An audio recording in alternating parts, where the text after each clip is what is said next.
Bismillahirrahmanirrahim. Assalamualaikum warahmatullahi wabarakatuh. Alhamdulillahirabbil alamin wa bihi nasta'in ala umuri dunya waddin. Asyhadu an la ilaha illallah wahdahu la syarikalah wa asyhadu anna Muhammadan 'abduhu wa rasuluhu sallallahu alaihi wasallam la nabiyya ba'dah. Rabbi shrah li sadri wa yassir li amri wa hlul 'uqdatam min lisani yafqahu qawli. Alhamdulillah, puji syukur kita ucapkan kehadirat Allah Subhanahu wa taala. Sampai hari ini Allah masih memberikan kesehatan kepada kita semua. Semoga kesehatan ini dapat kita manfaatkan sebaik-baiknya untuk beribadah kepada Allah. Salawat dan salam kepada Nabi Allah Muhammad sallallahu alaihi wasallam. Allahumma shalli ala Muhammad wa ala ali Muhammad. Uswatun hasanah buat kita semua, contoh suri tauladan hidup buat seluruh umat manusia. Saudara sekalian, kembali kita tatap muka berbincang-bincang, ngobrol-ngobrol berkaitan masih perbandingan agama, seputar perbandingan agama. Yang akan kita bicarakan pada hari ini adalah menyinggung antara Injil apokrip dengan Injil kanonik. Injil apokrip itu sebagaimana yang kita ketahui adalah Injil-Injil yang tertolak bagi iman di kalangan umat Kristiani ataupun saudara-saudara kita yang beragama Kristen. Sedangkan yang diterima itu adalah Injil-Injil kanonik. Ini contoh Injil yang apokrip, Injil Barnabas. Kemudian ini ada Injil yang dipakai, yang kanonik dipakai oleh saudara-saudara kita yang beragama Kristen. Kita mungkin hanya sekedar untuk berbincang-bincang, sekedar untuk memperbandingkan antara kedua kitab ini. Di mana ini telah ditolak, tidak diterima oleh saudara-saudara kita yang beragama Kristen, sementara yang ini diterima. Yang menjadi permasalahan adalah tolak ukur untuk pernyataan ini ditolak dan ini diterima itu sampai sekarang masih rancu, karena sifatnya masih bersifat dogmatis ataupun klaim Injil-Injil yang dianggap apokrip itu adalah Injil-Injil palsu ataupun Injil-Injil yang tidak diyakini, tidak sesuai dengan yang ajaran Yesus, itu katanya begitu ya. Namun yang jadi permasalahan, tolak ukur yang menyatakan Injil-Injil apokrip itu palsu itu tuh apa gitu ya. Seperti inilah Injil Barnabas ini dikatakan palsu, ini dikatakan pembohong. Barnabas itu tolak ukur mengatakan dia pembohong dan palsu itu apa? Sekarang dibalik dengan yang ini dianggap yang benar dan diterima. Sekarang yang menyatakan tolak ukur ini dinyatakan benar itu apa? Gitu. Sehingga ini bisa diterima. Nah, dua hal ini, baik yang apokrip maupun kanonik ini, dua-duanya memiliki standar yang tidak jelas. Maksud saya, ini dinyatakan ditolak karena apa, dan apa tolak ukurnya tidak jelas. Ini juga diterima, kenapa diterima, apa standar ukurnya dia diterima juga tidak jelas. Padahal kalaulah kita mau jujur dan kita balik posisinya begitu ya, kenapa kita tidak coba ya, saudara-saudaraku yang beragama Kristiani, kenapa kita tidak coba ini yang kita nyatakan palsu dan ini yang nyatakan benar gitulah. Jangan-jangan itu yang benar gitu loh. Maksud saya itu jangan-jangan itu yang benar, jangan-jangan memang ini yang tidak benar isinya dan ini yang benar isinya. Nah, itu maksud saya. Disebabkan karena standarnya itu tidak jelas. Apa mengatakan ini palsu dan apa mengatakan ini benar? Ya. Apa standar tolak ukurnya itu sehingga berani menyatakan ini tidak bisa diterima secara nalar akal sehat. Padahal kalau kita mau cek jujur, kedua kitab ini justru yang lebih logis dan realistis yang ini banyak tidak logis dan tidak realistis. Bahkan ini kalau dicek, ditelusuri, seperti yang pernah saya sampaikan dalam video sebelumnya, hasil dari penyelidikan, hasil daripada riset 76 pakar Alkitab Perjanjian Baru menyatakan ini 82% ini bohong, bukan perkataan Yesus, bukan firman Tuhan. Ini yang mengatakan ini. Dan dia mengatakan tidak, dari 76 orang itu tidak satu pun orang yang beragama Islam. Semuanya pakar Alkitab, semuanya dari kalangan Kristiani sendiri yang menyatakan itu. Nah, kenapa itu tidak dijadikan tolak ukur untuk menyatakan Bible yang ini ternyata palsu? Kenapa itu tidak dijadikan standar? Sudah ada jelas dan nyata, tolak ukurnya sudah ada nih. Ada standar yang memberikan penjelasan, keterangan tentang keabsahan, kebenaran Alkitab ini. Ya. Nah, kalau kita mengacu kepada ini, berarti ini sudah bisa dipastikan ini tidak bisa diterima. Tidak bisa. Sementara yang ini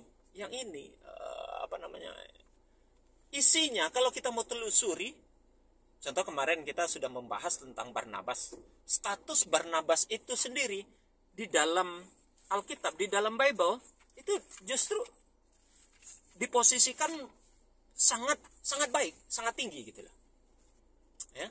Bahkan kemarin di dalam Kolose 4 ayat 10 Kolose pasal 4 ayat 10 dikatakan wajib hukumnya bagi saudara-saudaraku yang beragama Kristen untuk menerima keterangan, berita, penyampaian, cerita ataupun kabar yang disampaikan oleh Barnabas. Itu wajib. Ya, berdasarkan Kolose pasal 4 ayat 10. Kemudian juga dikatakan di dalam para rasul, dikatakan oleh Kisah Para Rasul pasal 11 ayat 22 sampai 25 kemarin, bahwasanya di situ dikatakan Barnabas itu adalah seorang utusan dari jamaat di Antioquia di Yerusalem untuk menuju ke Antioquia. Utusan. Enggak mungkin orang yang diutus itu orang yang pembohong, itu tidak mungkin. Bahkan di dalam ayat yang ke-23 sampai 24 itu dikatakan Barnabas itu orang yang baik. Barnabas itu penuh dengan Roh Kudus. Barnabas itu penuh dengan iman.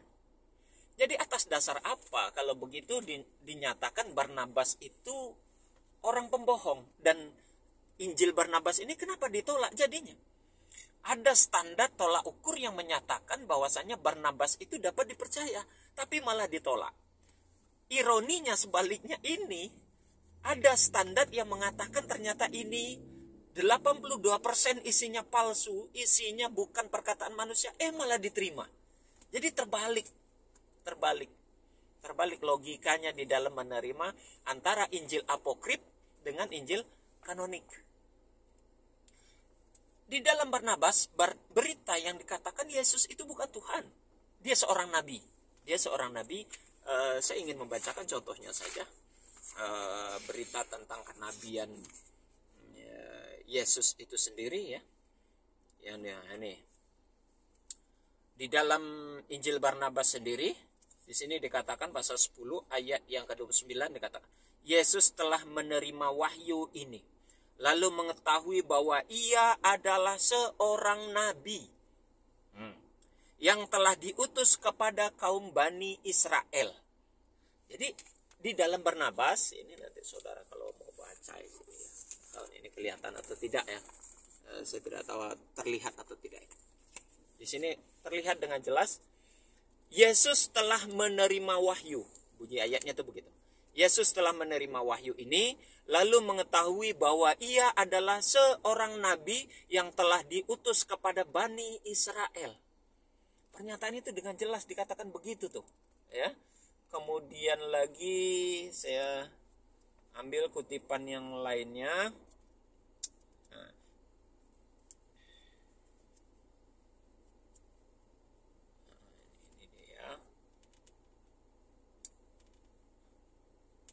Dikatakan di sini bahwasanya di dalam Injil Barnabas ini pasal 1 dikatakan, saudara-saudara yang tercinta, Allah yang besar, Allah yang maha besar, Allah yang maha gaib, pada beberapa waktu berselang telah berkenan berkunjung kepada kita dengan perantara nabinya, yakni Yesus Al-Masih, yang membawa rahmat yang besar dalam pengajarannya. Pernyataan itu dengan jelas. Kalau Barnabas dalam Kolose pasal 4 ayat 10 dinyatakan apa yang dikatakan oleh Barnabas, terimalah. Barnabas menceritakan tentang kedudukan Yesus di sini sebagai seorang nabi, harusnya diterima itu. Ya, sebenarnya melihat dari pola penolakan, Barnabas itu ditolak bukan karena dianggap dia pembohong, tapi justru ajaran yang sebenarnya itu takut terbongkar, takut terangkat, dan takut berkembang, sehingga diedarkan suatu fitnah, diedarkan suatu pernyataan, pengakuan, dogma dan doktrin yang menyatakan bahwasanya Barnabas adalah seorang pembohong, padahal tidak demikian adanya. Injil kanonik mengakui keberadaan Barnabas. Kolose pasal 4 ayat 10, juga Kisah Para Rasul pasal 11 ayat 22 sampai 26. Silakan dibaca. Di pasal di Kisah Para Rasul juga ada yang di ayat 15. Di sana juga terdapat tentang berita dan kisah tentang tentang Barnabas itu sendiri. Ya, tentang berita bahwasanya Barnabas itu adalah orang yang dapat dipercaya, yang justru membawa membawa ajaran Yesus dan juga Yusuf untuk umatnya, jamaahnya di Bani Israel. Jadi ada di Kisah Para Rasul pasal 15 ayat 39. Untuk kaum Lewi ada di sana itu. Ya, jadi saudara, justru yang ada legalitasnya diakui malah ditolak, dan sebaliknya sesuatu yang diragukan legalitasnya kok malah diterima gitu. Di sini Yesus dijelaskan sebagai seorang nabi, di sini dijelaskan sebagai seorang Tuhan, sebagai sosok dipertuhankan. Logikanya harusnya kalau memang Yesus itu Tuhan, harusnya yang menyampaikan, yang mengabarkan dia Tuhan itu bukan orang lain, harusnya ibunya sendiri itu. Tapi tidak ada fakta sejarah yang menunjukkan, yang menjelaskan bahwasanya ibunya Yesus, Bunda Maria itu menyembah kepada Yesus. Tidak pernah ada. Kalau memang dia Tuhan dari lahir, harusnya ibunya sudah tahu itu. Ibunya tahu kalau dia melahirkan seorang Tuhan.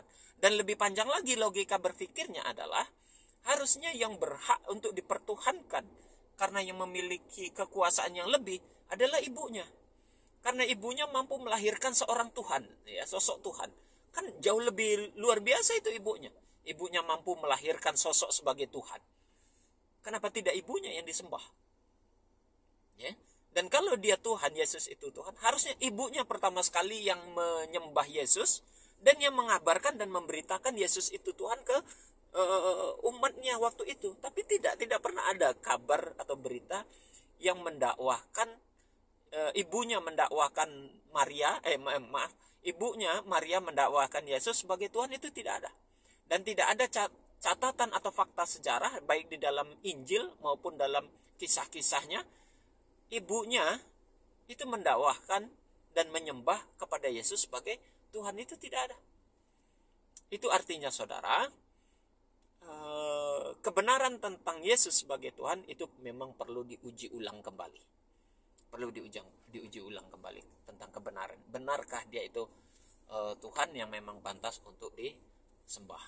Pernyataannya dia jadi Tuhan itu tidak satu pun ada di dalam Alkitab.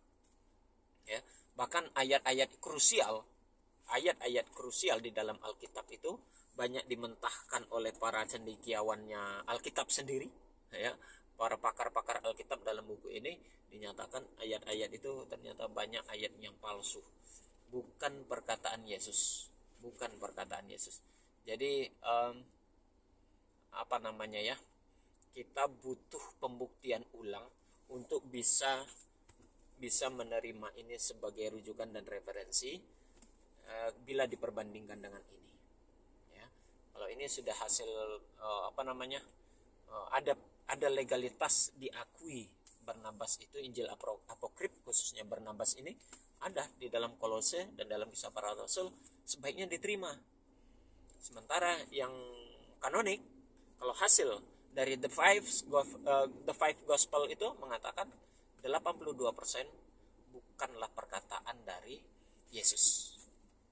Maka kesimpulannya ini ini yang harusnya diragukan dan ini yang harusnya ditolak. Ini yang mendapat legalitas, inilah yang harusnya diterima. Begitu saudara, antara Injil kanonik dan Injil apokrif ini satu satu hal yang sangat perlu kita kritisi, kaji ulang kembali tentang kebenaran berita ataupun mana yang harus diterima di antara Injil kanonik dan Injil apokrif itu sendiri. Apokrif, sekali lagi, Injil-Injil yang tertolak. Sebetulnya banyak Injil apokrif itu, ada sekitar kurang lebih 40. Yang tercatat itu 41. Tapi yang berkembang ada sekitar kurang lebih 72. Ya, ada Injil-Injil apokrif, ada Injil Matius, ada Injil Filipus, ada Injilnya Thomas, ada Injil Yakobus, ada Injil Barnabas, ada Injil Maria, dan banyak lagi Injil-Injil yang lainnya yang terbuang.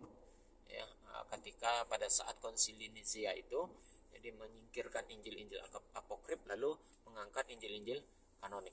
Ini yang perlu kita pahami, dan semoga ini bisa menjadi bahan perbandingan buat kita semua, bahwasanya perlu dikaji ulang tentang kebenaran Injil kanonik dan perlu dikaji ulang tentang penolakan terhadap Injil apokrif. Demikian saudara, terlebih dan terkurang mohon maaf. Billahi taufiq wal hidayah. Assalamualaikum warahmatullahi wabarakatuh.